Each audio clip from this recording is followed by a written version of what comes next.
связи с неблагоприятной эпидобстановкой запланированные масштабные праздничные мероприятия к столетию Республики Коми перенесли на следующий год. Такое решение принял оперативный штаб по борьбе с коронавирусом.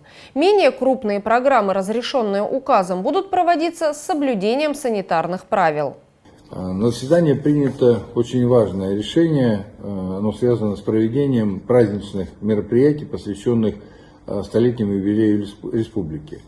Напомню, что действующий указ главы республики о введении повышенной готовности запрещает проведение массовых праздничных мероприятий.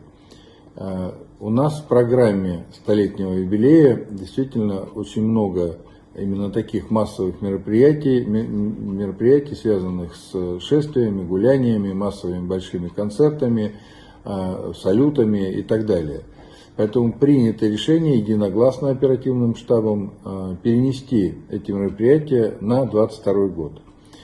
Все остальное, что у нас по плану запланировано, мы будем, конечно же, проводить в праздничные дни, при этом, конечно, с соблюдением самых строгих требований санэпиднадзора.